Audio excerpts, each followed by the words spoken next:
Aviva a tua obra no meio dos anos, e no meio dos anos afaze-a conhecida.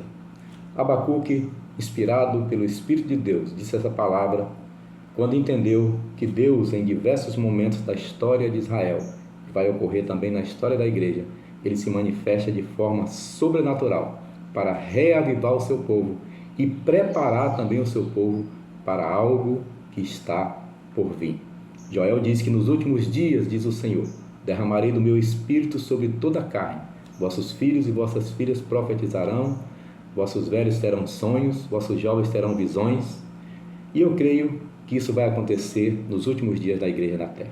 Breve comentário sobre esse acontecimento na Universidade de Asbury, nos Estados Unidos. Uns dizem é emocionalismo, outros dizem é um verdadeiro avivamento.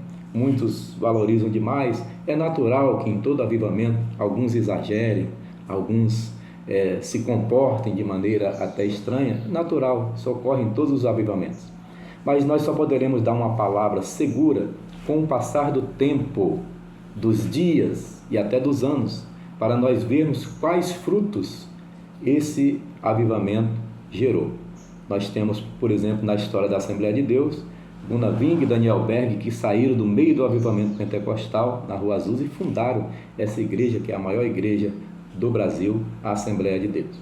Antes deles, nós temos na história da igreja, por exemplo, um homem que fundou uma escola teológica para leigos, fez um movimento poderoso por volta do ano 1300, John Wycliffe.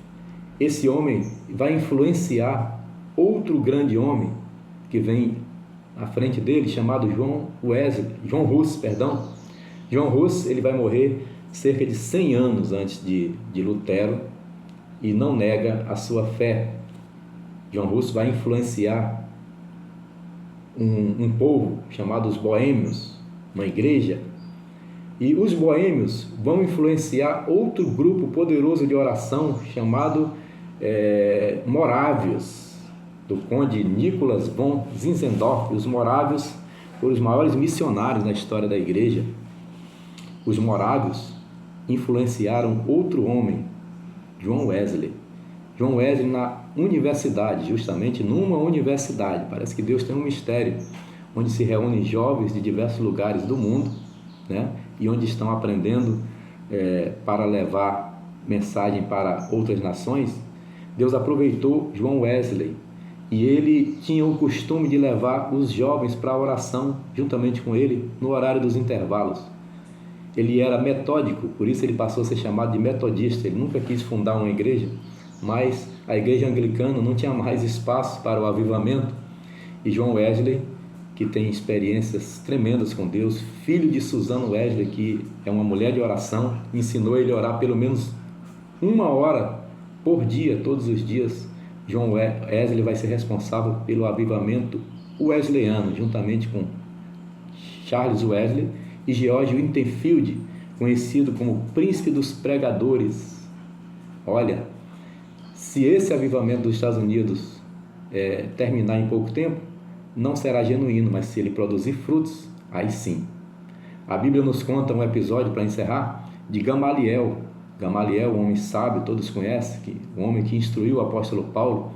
Quando no início da igreja estão querendo matar os apóstolos, julgar os apóstolos, ele chama o Sinédrio em particular e diz: meus irmãos, se esse movimento for de Deus, vocês não vão poder impedir. Se for do homem, se desfará naturalmente. A mesma coisa para a Universidade de Asbury. Se esse movimento é do homem, se é emocionalismo, vai se desfazer normalmente. Mas já são mais de 290 dias e já tem outras universidades nos Estados Unidos também influenciadas e até aqui tem permanecido. Que nós sigamos esse exemplo e esse conselho de Gamaliel.